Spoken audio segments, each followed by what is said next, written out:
Salut à tous, dans cette vidéo, je vous parle de l'influence des cycles de 4 ans sur la performance du Bitcoin et du marché des crypto-monnaies en général. Le marché des crypto-monnaies, c'est un marché qui est très volatile et c'est ce qui nous permet de faire beaucoup de gains, tout comme beaucoup de pertes, malheureusement, dans certains cas. Depuis sa création, bien, le Bitcoin ne fait que monter. En fait, ça monte, ça descend, ça monte, ça descend, ça monte, ça descend, tout en suivant une tendance clairement à la hausse. Une des explications qui fait que le prix du Bitcoin suit une tendance à la hausse avec le temps, bien, c'est expliqué grâce au halving, où là, c'est un événement qui réduit la récompense de minage de moitié.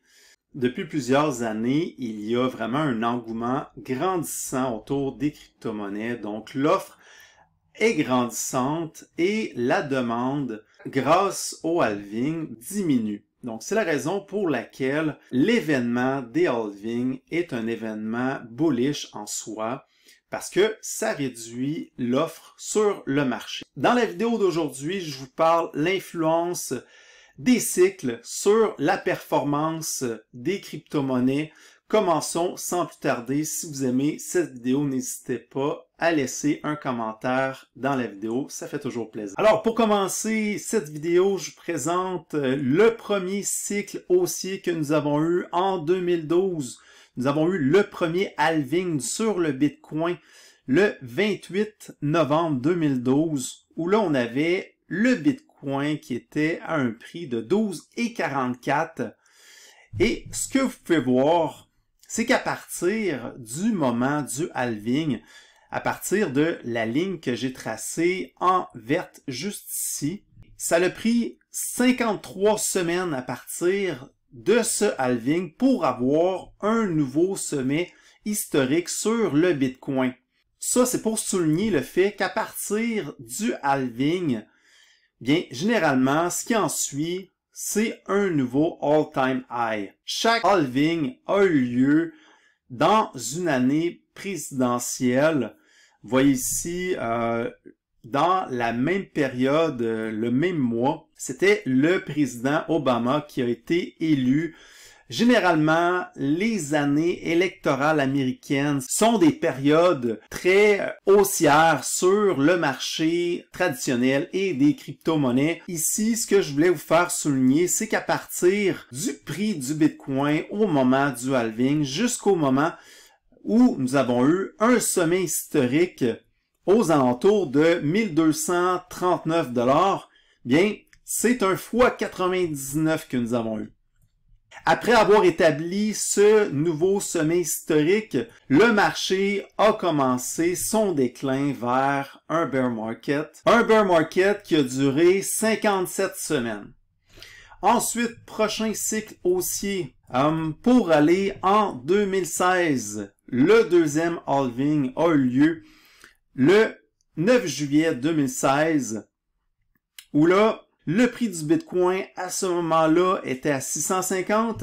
Le prix au all-time high de ce cycle-là, 74 semaines plus tard, bien, on a atteint un prix de 19 700 $. Il s'agit donc d'un x30 à partir du prix du Bitcoin lors du halving. À partir du nouveau sommet que le Bitcoin a établi, bien, c'est un marché baissier qui a duré 52 semaines avant d'atteindre le bas du marché baissier. À partir du 11 mai 2020, l'émission de Bitcoin a réduit de 12,5 à 6,25 Bitcoin pour les récompenses aux mineurs. Et encore une fois, ce qu'on peut apercevoir comme tendance, bien, c'est une montée exponentielle suite à cet événement. Pour atteindre ce nouveau sommet sur le Bitcoin lors de ce cycle, ça a pris une durée presque équivalente à l'ancien cycle, soit 78 semaines, pour établir un nouveau record à 68 930. On comprend rapidement que les gains sont de moins en moins importants ici lors de ce cycle. Bien, c'est un x8 que le prix du Bitcoin a fait à partir du halving jusqu'au sommet en 2021. Encore une fois, pour atteindre le bas du marché lors de la période baissière, ça a pris exactement le même nombre de semaines que l'ancien cycle, soit 52 semaines. Avec l'analyse des cycles passés, on voit clairement que l'événement du halving, c'est un événement qui est hyper important. Puis, on voit généralement une poussée à la hausse sur le marché des crypto-monnaies en général. Ici, je vous présente le Bitcoin pour représenter l'ensemble du marché, bien entendu. Généralement, il se passe une période d'environ 70 semaines avant d'atteindre un nouveau sommet historique sur le prix du Bitcoin. Les marchés baissiers durent environ une cinquantaine de semaines et les gains sont de moins en moins importants. Lors du premier cycle haussier, le Bitcoin a fait x99 par rapport à son prix au halving. Au deuxième cycle haussier, x30. Au troisième cycle haussier, x8. Donc, on peut voir ici qu'il y a un facteur de moins 70% d'un cycle à un autre. Maintenant, en 2024, nous avons eu le dernier halving le 20 avril 2024. Le prix du Bitcoin était à 65 000 environ. Ici, si nous avons eu un facteur de x8 sur la performance du Bitcoin en 2021, bien, on peut s'attendre en appliquant un facteur de moins 70% sur les gains passés, bien, on peut s'attendre à un x2 pour les gains potentiels sur le prix du Bitcoin. Maintenant, la partie plus tricky des prédictions.